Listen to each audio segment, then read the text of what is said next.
Put on a suit. Drink water. Don't drink and drive. Game over! Take it light. Stay. Now you're more fluent. He got three! Up, Bears. So this is really good right here. Absolutely. Let's do it. And good evening, everybody. Welcome to the latest edition of We Got Next. I'm Rickey Hampton, along with my great friend Pau Mokeski, Milwaukee Bucks center and legend from Milwaukee, not Milwaukee, Milwaukee. You're back, brother. It is so good to be back. Good to see you, man. Thank you, brother. It is good to be back. I missed you, and I missed talking to all the people out there.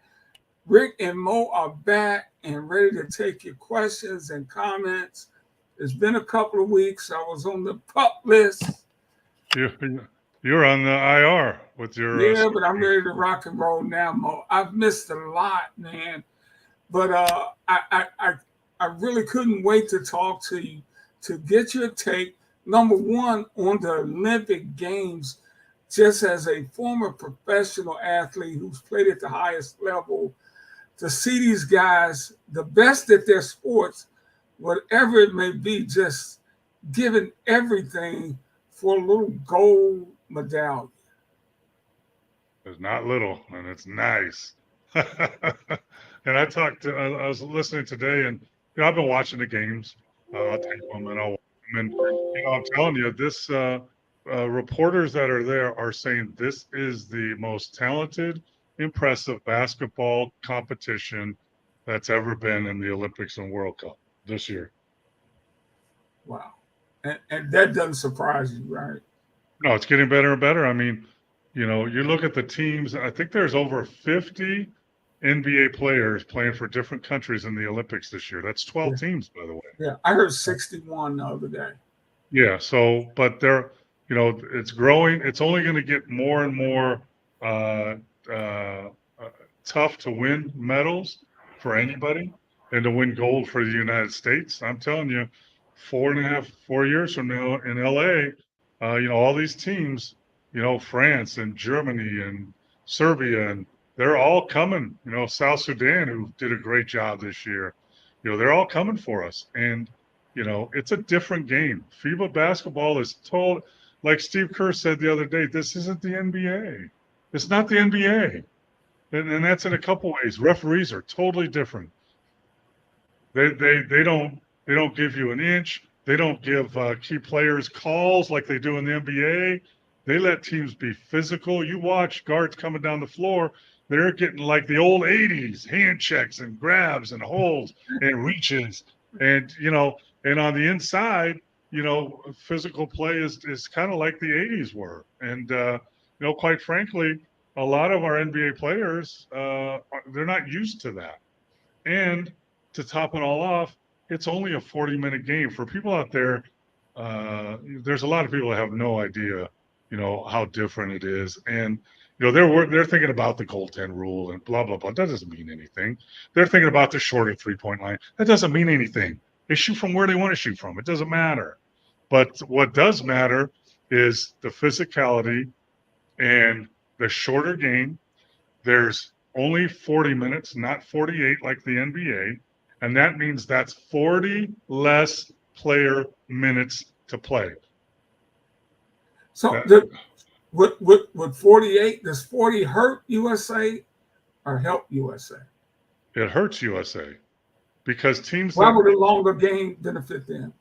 USA is one of the deepest teams besides Canada. Most other teams are playing 8 players. That's it. So if you play longer, you get more tired. You have a chance to get more fouls. You have to sit on the bench. And it's just a long game is an advantage for a more talented, deeper team. And that's what the USA is. So a shorter game, I mean, hell, if I was playing USA, can we play a 30-minute game, please? That's what I would want to play because I can get hot. I can make threes and maybe we're ahead at the end.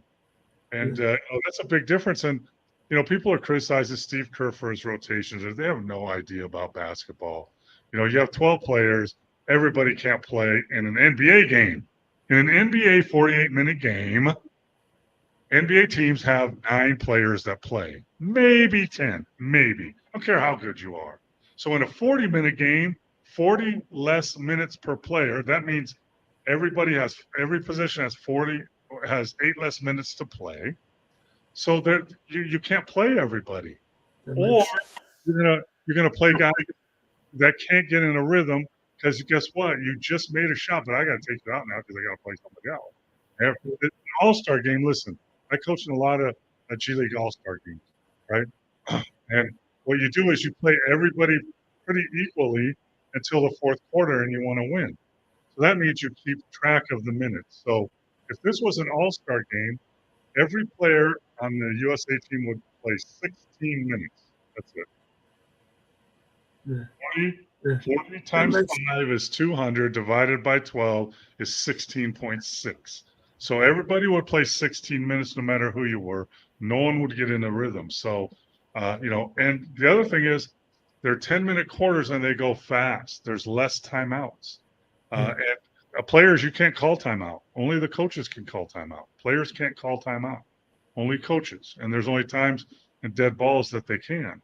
So the game goes a lot faster. So you got a team that you turn the ball over, you let them get you miss a rebound, you get that, and they go down, bang a three, bang a three, bang a three. That's a 9-0 run before you turn around in 15 seconds. I saw teams make 12-0 runs in 32 seconds. Turnover, bang a three, and now the game is totally different. That's why you want to, make sure that every possession counts. And every point counts. Point differential, people in the United States have no idea what that means. That means that when there's a tie, the people with the best, that win them by the most in all their games, get a better seed. That is why USA is on one side of the bracket, opposite the other two best teams, Germany and Canada, because USA has the best point differential. That means that there was a last-second three in one of the games that put you up 3. I think the point differential difference between Canada and the United States was like 6 points over 3 games. So that's why that makes a big difference too. So it's a different animal playing in a FIBA tournament like this. And if you don't adjust or aren't prepared, you get bit really fast. Yeah. Steve, hey Steve, thanks for tuning in and welcome everybody to Sports Fluent. And we got next, I'm Rick Hampton, my great friend Pau Mokeski, 12-year veteran of the NBA, coach in the NBA, scouted in the NBA, coach internationally, in the Olympics, coach in the Olympics. He knows his stuff, but what we don't know is the cap you got on, Mo. It's called Give and Go Sports. It's out of Phoenix. It's a player development program that a friend of mine runs. Okay. Sounds good. Hey, Mo, you talk about the game growing. That's good for the sport overall, don't you think? Sure. I think so. I mean, it's a worldwide sport. And, heck, even years ago, I did a couple clinics in China. And back then I saw some Kevin Garnett jerseys in China, and it's even more so now. I mean, and the NBA is doing a great job promoting it. They're all over the world. They have a league, the BAL league in Africa. Right. That's sponsored by the NBA. And now I hear they're looking to sponsor a European league with FIBA in the future because basketball, and as we know, talent is everywhere in the world. If you're good enough, they're going to find you. I mean, the last 5 MVPs of the NBA are not American players. We're going to break down the bracket in just a minute, but I do have a couple of questions for you, Mo, just for in general, basketball in general. Would you make that same comment about the women's game, where USA women have won 58 straight games? The women, will they catch up with them too? Yes, we had this talk a month ago about the WNBA and wanting more pay and benefits and all this stuff, which is great. However, the WNBA is a baby league. It's only 25 years old. The NBA is over 100 years old. So the WNBA is where the NBA was back in the 80s when I played. They're making what unless you were Larry Bird or Magic, they're making what I made. They're traveling on airlines like we did. They're staying in hotels like we did. So time is catching up, and it will eventually. Eventually, the NBA, the WNBA will have $1 million a year player. Eventually, they're going to have all the benefits. It's just going to take time, and the international game is the same. The women's game right now with the USA basketball, great team on the women's side. They are where the dream team was years ago, where the dream team won games by 40. No one beat them. That's where they are right now. Yeah. But in the process, teams will catch up just like they have on the men's side, where I'm telling you, in 4 years, the USA men's team is going to battle for a medal. Their medal's not given in 4 years because the talent is catching up. In the women's side, it's going to be the same. Team USA women's in 4 years in LA are going to have better and more tough competition. That makes perfect sense to me, Mo. Basketball, it's like anything, right? It's cyclical. It's like, it's growth. It's like, my sons, they were kids, then they were teenagers, then they were young men, and now they're 30-year-old men, and they have wives, and it's a process that you go through. You can't skip over, and that's where basketball is. The women's basketball game internationally is where the men were 30, 40 years ago, and it'll catch up. Great point. Hey, let's look at the brackets as we head to the quarterfinal. We got Germany and Greece. That'll be a fun matchup. Giannis over on the Greece team. France and Canada, they're all in Germany and Greece, France and Canada in one bracket. Serbia and Australia, they play in the other bracket. And USA and Brazil is in the other bracket. Yes. So let's take Germany and Greece, right? Greece made it to the medal rounds because the point differential versus Spain was better. So that's how they made it. The problem with Greece is they have Giannis, who is one of the most impactful players in the Olympics. I mean, watch him play. He goes to the basket. You can't stop him. And he can finish. And now he's actually making free throws because guess what? He shortened his free throw routine like I told him to. Finally, he listened. But Germany is the defending world champions from last year. They won the World Cup last year. They beat everybody, including us last year. And they have a really good team. They have a team. They have Dennis Schroeder, a really effective point guard. They have the Wagner brothers, one big and one wing. They both play for Orlando. They're very, very good. They got Daniel Theis, who played for the Celtics, and I think he's playing for Atlanta now. They got another kid, Andreas Obst, who is a knockdown, drag down, three-point shooter and makes threes from everywhere. And then they got some athletic wings. They're a good team. They're not as deep as other teams, but they're deeper than Greece. So Germany's going to win that game, I believe. Mo, I saw Franz Wagner, when he was here at Michigan, and he was a good player. And here's a guy that they actually projected who seems to be projecting. Because I forget where he was definitely a lottery pick. And I'm like, wow. He might have averaged 14, 15 points a game at Michigan. But he has really come on, Mo. Well, he's made for the NBA. He's made for pros, and he's made for international. He's a scorer. He scores from everywhere. He can post up, shoot the three. He can drive. He's athletic. He's playing with his older brother, so he's been around, a good player for a long time. So, Germany is a really good team. Most countries think the World Cup is more important than the Olympics.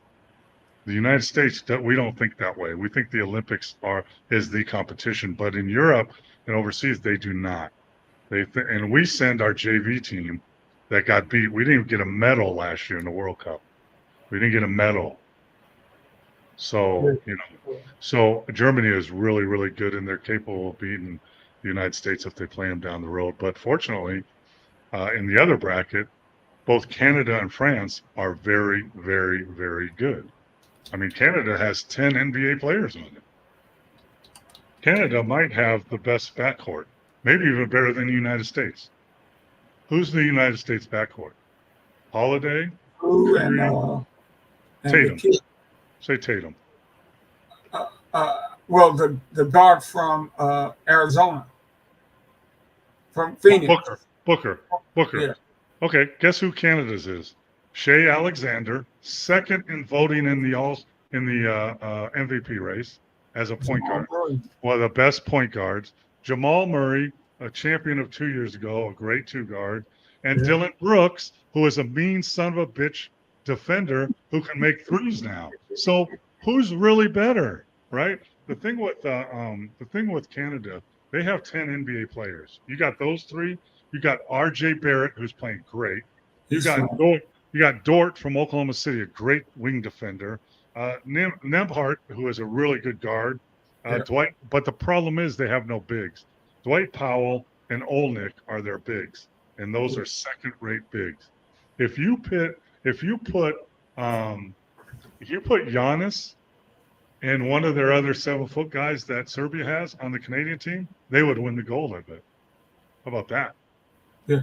By the way, Wagner was the 8th overall pick out of Michigan.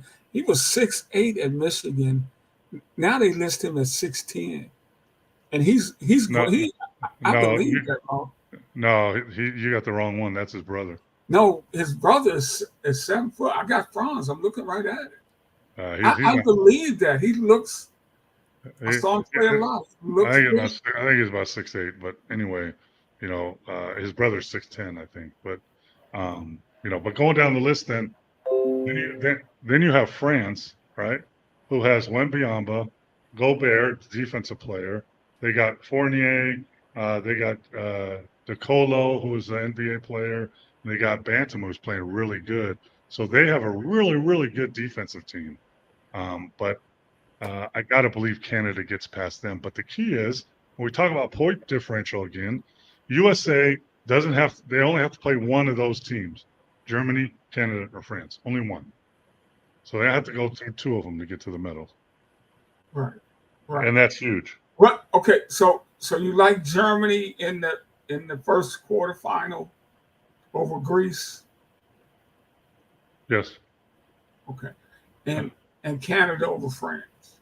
I have Canada over France. However, there's a little asterisk there because guess where they're playing the game at? Right. In Paris, France. Yeah. So guess what could happen? Foul. Little home cooking. Yeah, little home cooking could happen. We'll see. But I still have Canada winning that, and then Canada-Germany game is going to be a really, really good game. Hey, Mo, didn't you live in Paris for a while you played? I lived for 5 months in Seoul, which is outside of Paris, yeah. How did you like the city? Terrible. You didn't like Paris, France? Rude people. Very expensive. Not for me. Okay. How was the food? It's okay. It's okay. I'm a meat and potatoes guy, though. Yeah. I like pasta. I like baguettes. I like cheese. But I can get that anywhere. I mean, if you said, hey, here's a couple tickets for you and Linda to fly to Paris and stay for a week and enjoy it, or here's 2 tickets to fly to Detroit and hang out with Ricky, I'd pick Detroit and you. Detroit. That's the truth. We go to Greektown and oopah it up, and there you go. we go down to 8 Mile and hit an old Polish bar or something. We'd be good. Yeah. Well, let's go to the other bracket. Serbia and Australia. I watched Serbia play the other night, and they were really, really good. I mean, you think they only have the Joker, but they don't. They have Jovic, who plays for the Miami Heat. They have Mikic, who plays for Charlotte. He's been one of the best guards in Europe for years and years, and Charlotte finally got him over. Really good guard. And then the guy that's playing really, really good right now is Bogdanovic. Mm-hmm. He is really playing lights. He's knocking down threes. He looks healthy. He's going to the basket, and he is a great teammate with the Joker. He's bigger, but he's filling the Jamal Murray role with the Joker. They're running pick and rolls and doing stuff. And then they got about 2 or 3 other big guys that are 6'11", 7 foot that play high level Olympiacos teams, and they're really, really good FIBA players. And they're physical. They know how to play. In Australia, even though they have a lot of NBA experience too, I think they have Josh Giddey, who was playing for OKC, and he just got traded to Chicago. He's playing really, really good. A great point guard. Josh Green, who's an NBA player. Patty Mills, remember him with the Spurs. Yeah. They got a big guy, 6'10", Jock Lawndale, who's he's a hustle guy like Harkenstein for the Knicks was last year. And Does Exum play with them too? They have Dante Exum and Joe Ingles. So they have a lot of experience, but I just don't think they have the talent and the depth this year as they have in the past. So I'm giving Serbia the edge, the way they played, the way they finished. Serbia finished their pool play very, very strong. Australia is a scraping team, just like Patty Mills. But if the Joker can stay on the floor, because foul trouble got him, especially against the United States, Serbia is at minus 28 points without him on the floor.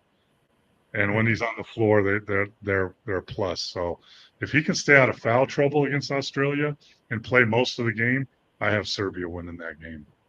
Hey, what you mentioned this earlier, and I forgot to ask you when you talked about it earlier. You said FIBA ball is not the NBA, and the style of FIBA ball. I mean, what is the big difference outside of the rules and the style of play of the teams? The refereeing and the physicality. I mean, and watch guards pick up. When in the NBA do guards pick up full court? Never. Guards pick you up full court. 30 seconds left in the game. They turn you constantly. They grab and hold you. They'll elbow you. They don't care. And they'll raise their hand and they'll take the foul and you take the ball out of bounds. And it wears on you. And they do it in a way that, it gets under your skin. And if you let it get under your skin and you start crying to the referees who don't care, they're not NBA refs. They don't care what your name is. They don't care. Then you're going to be worried about that the whole time. I mean, they hand check. They just watch. It's so physical. And in pick and rolls, you can, just like in the 80s, you can stick your butt out when you set a pick or a dribble handoff. So, you got guards running into big bodies, after handoffs. And the other thing is there's a lot more action. Dribble handoff, pick and roll, back pick, pin down, staggered, all in one possession. So on defense, you got to fight through all that. And then they really crash the offensive glass. They just go for it. And, we have habits here in the United States. We don't like to block out. And that's why the United States team is last in the Olympics in giving up offensive rebounds. They give up 14 offensive rebounds a game, and that hurts them. So it's just a totally different game, totally different atmosphere. There's less timeouts.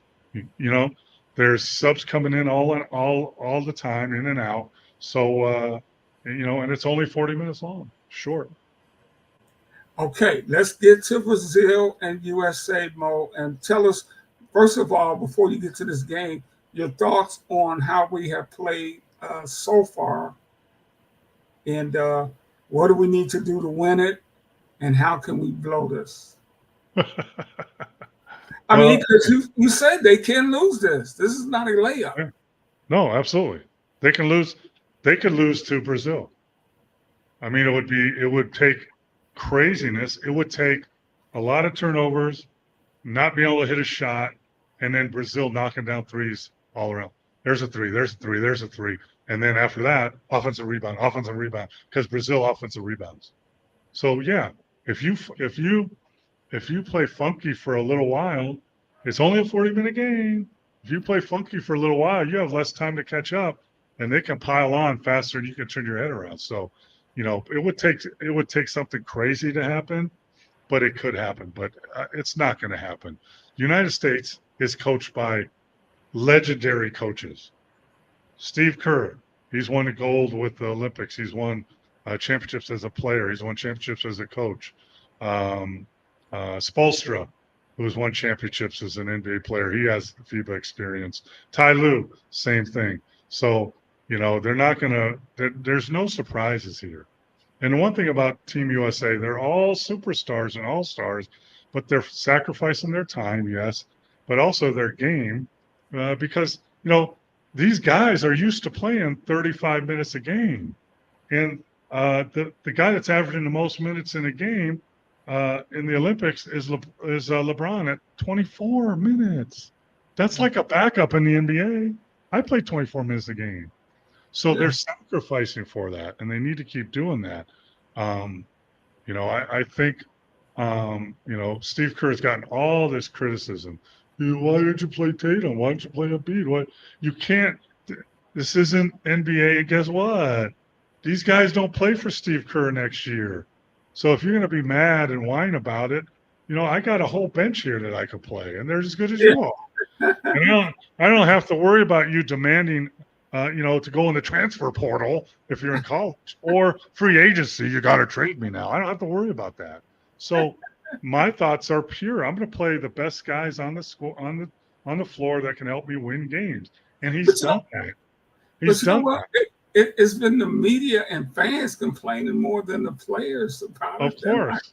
Of course, because they don't know. They don't know. They've never been on a bench. They've never been a high level. Maybe they're coaching their kids in grade school. Who knows? Good, more power to you. But they don't know. Everybody gets to play in grade school. Yeah, everybody gets a bat in Little League. This isn't it, and that's what Steve's trying to. This isn't the NBA. This is totally different. And when they had their first meeting here, and a lot of those guys have played before, they know the deal. You're giving up 3 weeks of your time. It's precious, I know. But guess what? If you're not in this and you get mad that I don't play you, don't play. Go home. I got another guy to fill your spot. Just ask Kawhi Leonard. I mean, so they're buying in, but all the media and all these fans have no idea why you got to play 12 guys. No, you don't. No one plays 12 guys. I don't care how good they are. It makes no sense. You have to have a rhythm. Like Steve said the other day, I can't play my 5 best scorers. That makes no sense. Why would I do that? I need someone to pass the ball, rebound, defend, the 5 best guys. So I think they've been doing a great job. Everybody, Tatum, they didn't play him and beat it. Guess what they were doing? They were resting. So now, and he did such a great job, right? He didn't play Tatum. I'll tell you why he didn't play Tatum. I'll give you. You know why he didn't play Tatum? Wow. Because in the first half, it was the first game of the Olympics, and Kevin Durant had not played 1 minute in any game yet, not 1 minute in any exhibition game, and he had played in practice, and he looked good.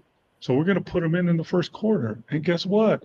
He went ballistic. He had 25 freaking points.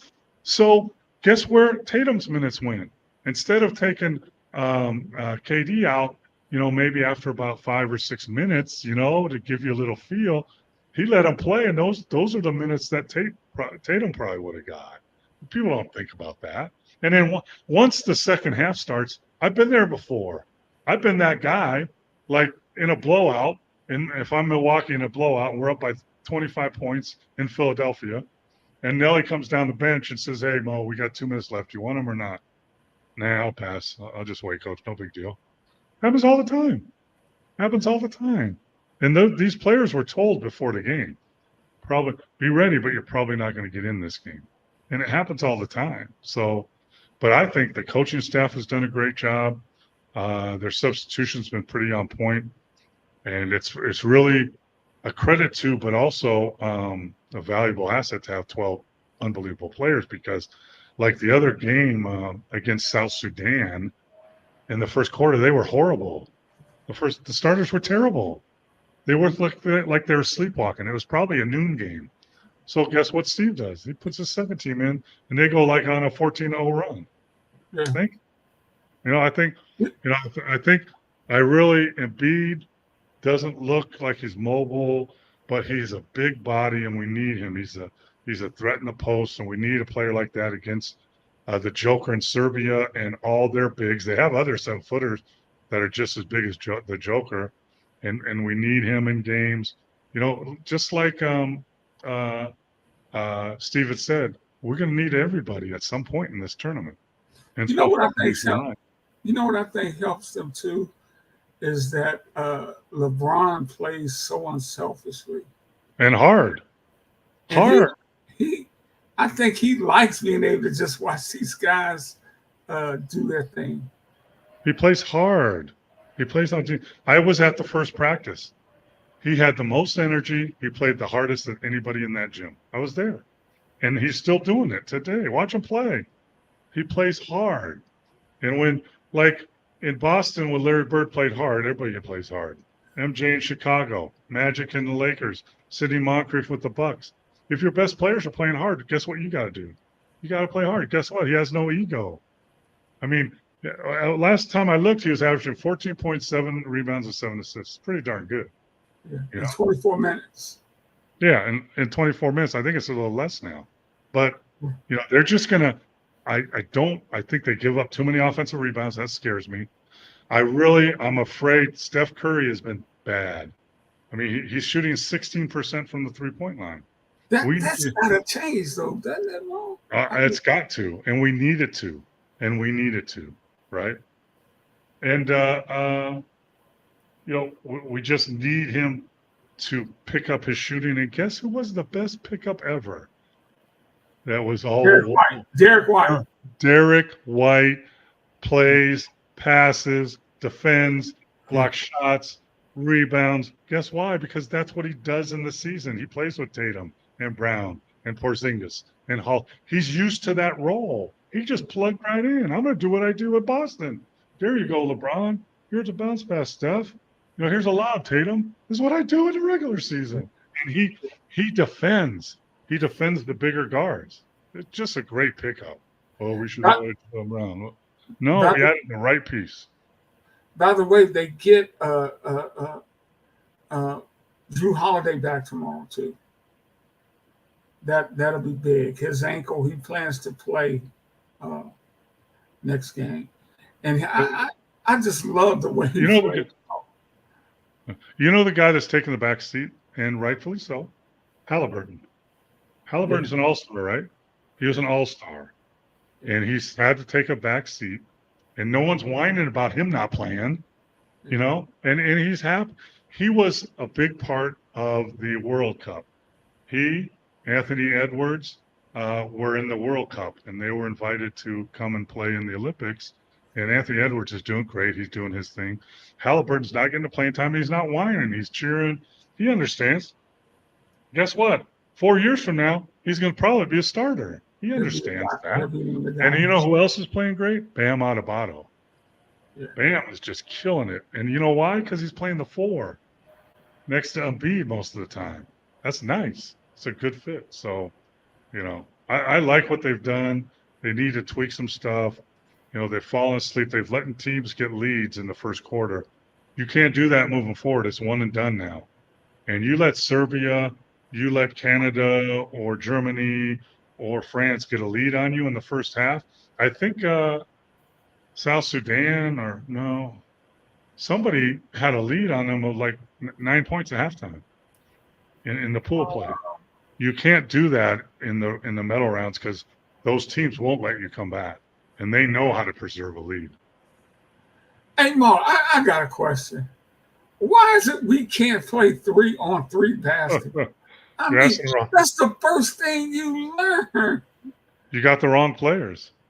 You have the wrong players. And I don't know what the criteria is. I don't know who picks that team. we were terrible in the Worlds. We're terrible here. I mean, they ended up winning a couple games at the end. We But didn't even make it in Tokyo. We didn't even yeah, make the tournament.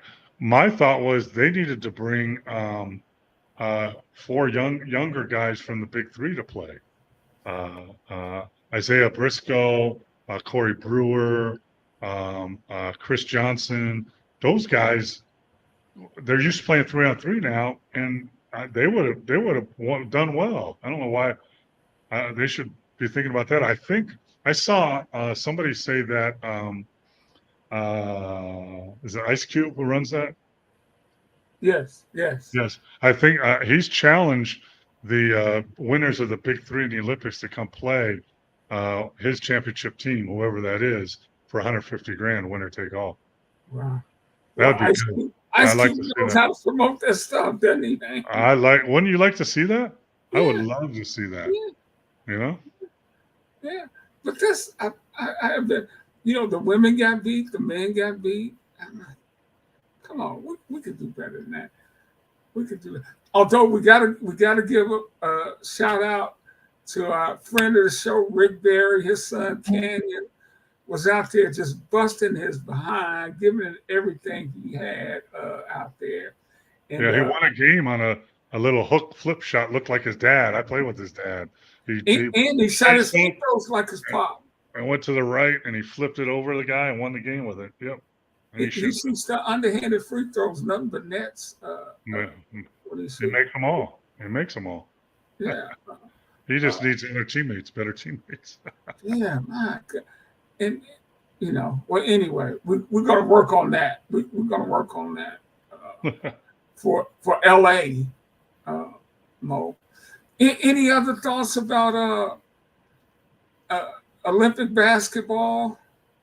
Well, I just think if people are watching, it's going to be tough because I think the first game is Germany, Greece tomorrow, 2:30 a.m. our time, and then it goes, I think, 4 a.m. and then the second group is in the afternoon. I think the U.S. plays Brazil at like 3 o'clock Pacific time or something like that. So I would really encourage any basketball fans out there to tape those games and watch them, because you're going to see some great basketball. And if you like the 80s and the 90s, this is that style of basketball. And there's some really, really, there's less of? Dribble, ISO, dribble, ISO. There's pass, cut, move. A lot of dribble handoffs, picks, pick and roll the basket, skip passes for threes. There's all kinds of that stuff. And it's really exciting to watch. Yeah. It's been fun. Hey, your thoughts on the Olympics overall, Mo? Just watching the games as a high-level athlete yourself. Well, I mean, it's these athletes have been training for years and years and years, and most people say, well, they've been training for 4 years, and no, they've been training for their whole life. And it's a lot of the times it comes down to one event or one trial, and if you lose, you're done. That's why a lot of these events have semifinals and quarterfinals and pool play. So actually, you get to, even if you lose a game or a match or whatever, you get to keep playing for a little bit. But some of the efforts that's being put forward, and watching the families of the people that have seen them train for years and the sacrifice they made, like a swimmer getting up at 4 a.m. to go swim. And then come home from school and do their homework. And, hey, you want to go to a party? No, I got to go to sleep, so I get up at 4 a.m. again. So, all that sacrifice. I thought that's why, Steve, that's why you tape it, so you fast forward through the commercials, brother. Try that. They got to make their money too, Steve. Yeah, but taping and fast forward, I don't watch commercials anymore. But the opening ceremonies was very interesting. It's kind of hit or miss. It was all over the place. They had a lot of different things going on. Celine Dion sang the last song, which was pretty impressive because she's been going through a lot of stuff. She's spent a lot of time here in Vegas, recovering from the disease that had taken her over, and to see her perform at that level was phenomenal. I don't know if I would personally dive into the Seine River, the way it looks, I don't think I would get in there. I might have to pass on that, but they did it. You know, who knows what's in that thing? Hey Mo, you've seen the real Eiffel Tower, and you have an Eiffel Tower in Vegas. Any difference in the two? Yeah, just a little bit. Okay. I mean, I've seen the one in Vegas. Is that a close? No. No. Okay. No. The other one's much bigger. It's about 1/10 the size, if that. Yeah, I mean, no, it's not, no. You got to go to Paris, then, Ricky. You can't tell people you saw the Eiffel Tower if you came to Vegas. It's not fair. I mean, yeah, I mean that one year, like, you know, I saw I was with the Spurs and saw the Golden Gate Bridge out of my window one year, and next year saw the Eiffel Tower. I was playing in France, but yeah, I mean, France. You're looking like you go to France or England or any of those places, all the history and the old, you know, you go in these old churches. You know, I remember traveling around France and going to the old churches. We had a person with us that was a very churchgoer, and we went to churches, you know, that had a sliver of the cross of Christ, that Christ was crucified on in it. You know, we went to churches that were, you know, 1,000 years old. We had, you know, it's just phenomenal. It's just amazing, these buildings, and Notre Dame, and you know, all these places that, you know, you go to Boston, they got some old buildings. They're like baby buildings next to these buildings. You know, that's like new construction. So it's phenomenal. You know, going to that kind of country and looking at their history and art, and, you know, seeing the Mona Lisa, which is about this big, by the way. Hey Mo, just a little NBA news because we just got a couple more minutes. Jared Allen agreed to an extension the other day since we were off the air. 3 years, $91 million with the Cavaliers. Your thoughts on him? That's a good move for them. If he's healthy, I mean, he didn't hardly play last year, and he was hurt. He didn't play in the playoffs with the Celtics. He was having a great year, shot blocker, rim protector, rolling dunk guy, but he hasn't been healthy. I mean, that's the thing. I have a problem, you know, giving guys this kind of money if they're not playing. You know, it's really, hopefully their doctors understand and he's going to be able to play. But, you know, if you're not playing and you're making, you know, I don't know, what do you make? What's he making now? 30 million a year? What's he making? I don't even know. 30 million a year. 30 million a year. He didn't play in the playoffs, neither did Donovan Mitchell. He didn't two play best players, and the coach got fired. Yeah, of course. And he didn't play in the Celtics in the playoffs either. Yeah, before he got traded. So, I mean, you know, more power to him. Get all the money you want. But, I mean, you know, it's tough walk around in an NBA franchise now. You got to get the right talent that blends with the right people, and also the right personalities. And then they got to be able to be healthy enough to play. That's a big ask of these teams. Hey, I got a question here. Who would be the toughest out for USA, Canada or Germany? Probably Canada. I think Canada is really, they're playing well together. They played together for a few years now. Germany maybe has a better starting five, probably because of their bigs, but you know, guard wise and wing wise, Canada's way better. The problem with Canada is they have Powell and Olnick as their bigs, so they don't match up with any other bigs in the tournament. So that's going to be tough. I mean, you know, that's going to be tough for them. So, but I think Canada is probably a tougher matchup. Yeah. Steve says Snoop Dogg's doing a great job. He's funny. See him put a fencing outfit on. He had a riding, an equestrian outfit on the other day. Yeah, he went in some shallow pool with Mark Spitz and almost drowned, I think. He was so happy he got to this. But hey, Steve or anybody, you know, in the Olympics, in these competitions, you get pins. You trade pins with everybody. All different countries have pins. You know that, right? Yeah, I've heard about that. Every country you have your own pin. When you see them come together and shake hands, they exchange pins. If you see Snoop Dogg's pin, have you seen it? No. It's Snoop Dogg, and he's blowing smoke up in the air, and it has the Olympic rings in it. It's one of the most valuable pins in the Olympics this year. I wonder what he's blowing up in the air. It's hilarious. It's awesome. And Bo, we got to get out of here. Any final thoughts? Number one is so good to be back with you, my friend. It's miss being away, miss hearing your insight, and I'm glad we got caught up. And everybody out there, let your friends know we're back. I was on the DL for a couple of weeks, but we are back Mondays at 9 p.m. here on Sports Fluent. Any final thoughts, Mo, on anything before we get out of here? Yeah, people who have no idea about coaching at the highest level, get off the coaching staff of the USA Olympic team and Steve Kerr. You have no idea. You don't play 12 players. I don't care how good the 12th guy is, and you don't have to. The goal is to win games, and you win games with combination of players that work together, play together, and you can't materialize magically these minutes. And none of those guys, not Tatum, not Embiid, not Halliburton, want to play 2 or 3 minutes at the end of a game. They don't. So just relax, let them do their thing, and it's going to be a tough competition, great competition. Looking forward to it for this week, but let's hope that USA brings home the gold. I have one final question for you, Mo. Have you seen enough of them to see what you think is their best lineup?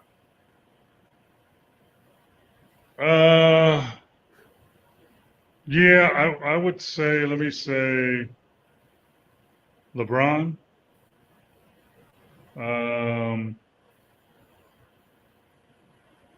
Holiday, if he's healthy. You like Durant coming off the bench?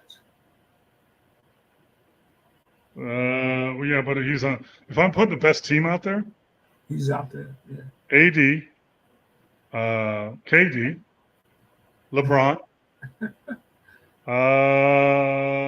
Holiday, and I would normally say Curry, but the way he's shooting, it might be Booker. There you go. How about that? Yeah, and or Tatum, along with Holiday, because they played together during the year. If you thought Embiid was on his game, would he be in that? Depending on who we're playing. If we're playing Serbia, yes, they have a bunch of 7-footers. If we're playing Canada, probably not, because he's going to have to guard Booker. Olnick, who's a spread guy, or Powell, who's a 6'10" guy, athletic. So, unless it's Serbia or France, he's playing a lot. If not, he's probably not playing that much. Sorry. Yeah. I would against Germany, maybe against Canada for sure. Maybe against Brazil. I'd rather have Bam as a 5. Yeah, and AD. He has really become a good player. Bam. And yeah, he shoots threes. AD blocks shots. He scores. He rebounds. I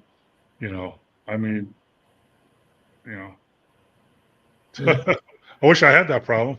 Yeah.